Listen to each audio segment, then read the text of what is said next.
Welcome to this Zentangle Quickie. My name is Heather Hartwick Gladden. I'm a certified Zentangle teacher. And today we're going to take a look at the Tangle Chaba from CZT Bing Chen. Now this is it's a new release from tanglepatterns.com. If you have not subscribed there, I highly recommend it. Um, it's a great resource for tangles from the general tangle community, and you get a new tangle uh, pretty much every day, maybe except for the weekend. Um, but this is a new one, and I thought, oh, it looks neat. It looks like some other ones as well, because there's always like the theme and variations. There are a lot of tangles that are based like on a similar shape, but this one is a bit different. And Linda talks about that on her site, and it's nice. And I always like that it has the story behind, if it's shared, obviously, the story behind the tangle, and you'll see samples from the originator of the tangle, and that is always just so nice because then you can find out great ways to use it. There are some. She does have a variation on here that I didn't include in my step out, but that's why I like to point back to what the originator does because, um, yeah, because you just need to look, and the samples are gorgeous. So, all right, it is really not necessarily a hard tangle. All right. So it starts off kind of with a 6 shape. Or if you want to, you could draw your orb wherever you want the center to be, and then a curved line coming in, like a 6, and then a curved line coming out, which would technically be like a 9, unless you turn it and then it'd be a 6. All right, then, and this is how I ended up doing it. Bing has just shows the next step as all of it, and I did the same. But here's how let me get this into the right position, and make sure, turn your tile so your hand is comfortable. And I'm gonna work this side. I guess I'm gonna work it backwards. All right, so a big curved line coming from one to the other, and you see you have one point that is obviously narrower than the other. But then what I did, I'm going to do it from this angle. Um, we plant, if this is the first video you've watched of mine, we plant the hand and then use the natural curve. It helps with consistency. It makes it comfortable. And that's why I'm like, well, no, I'm deciding what way shall I go. So I apologize for that. And every time I do it, I explain it so that way, because I never know. You don't know. I don't know who's watching. So, all right. So what I like to do in this case, because we're going to fill this with straight lines. And I just want to peek back at hers. Now, she did leave some gaps. So I'll say you could fill it with as many as you want, and of course you can. But what I like to do is I'm going to put one in the center, or at least close. So I'm coming out of the center. And so essentially it's like a big aura, dividing the space into 2. And then I'm going to come back and do the same thing again. And then on the other side. And this, one thing that I noticed I had to make sure to do was to, as I brought it in, to really aura this part of the curve. I was, kind of going in straight-ish, and it helps with the illusion that's going to happen with this.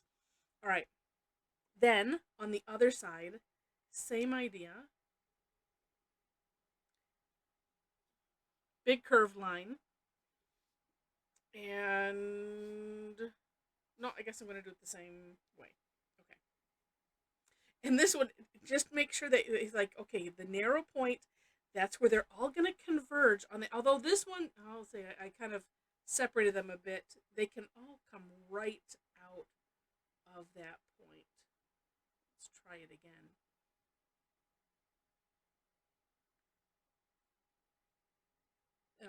No, they were coming all at the same point, but just, how it looks like they're not. Okay, funny. and it's neat. And then you can decorate. I'm gonna fill in this center, and I have enough room. I'm gonna do the crescent on this side. I like to leave that shine in there. You don't have to. You can just fill it in solid. And then I do this bigger than I think, so that way I can shave some off. What do I see here? A little hair or something. The Zentangle tiles are a cotton paper, and so every once in a while, like you get a fiber that went rogue. Okay, so that turned out cute. All right, and you can go back over that with a white gel pen, and then what happens is you're not fighting with the black ink when you put that on. So a lot of times I will do that, just regardless. All right, now shading.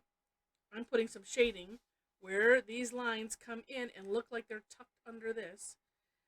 If you have challenges with shading, like not knowing exactly what to do, that's always a good thought.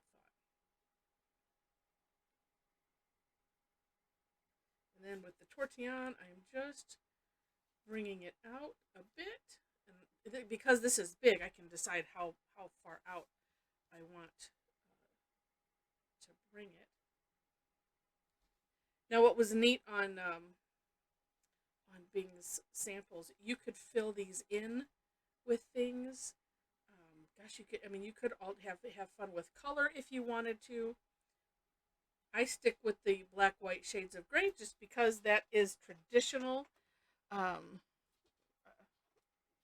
Zentangle per the methodology, and then it's also easier. I don't have to think about well, what color should I use, and my objective is, of course, to just demonstrate the the tangle and uh, help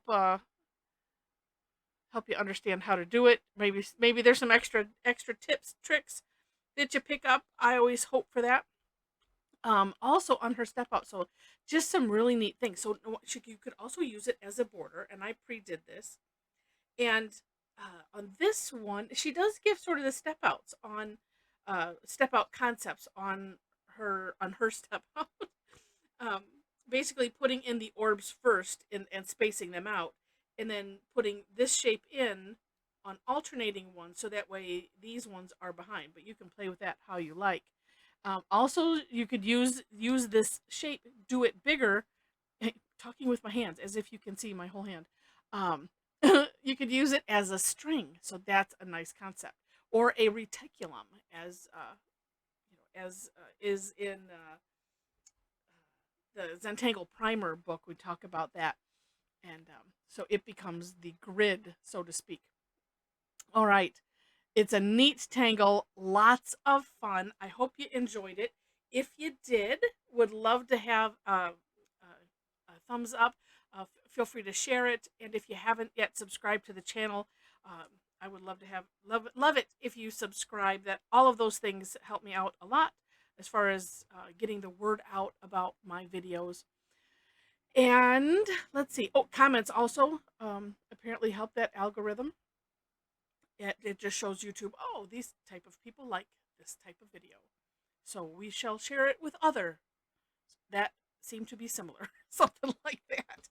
Anyway, in the description section, I already mentioned the links to the step outs. I always do my own version and then link to the originator, so you will see that listed under for more inspiration.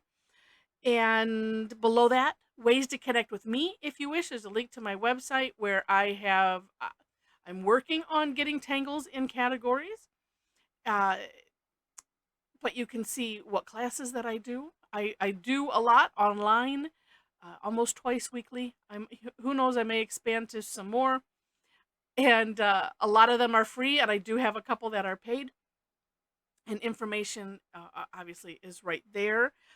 Let's see, what else do you need to know? That's probably it. It's probably enough. Oh, we have a Facebook group. If you happen to be on Facebook and want to meet up with some fun tanglers, would love to have you join us.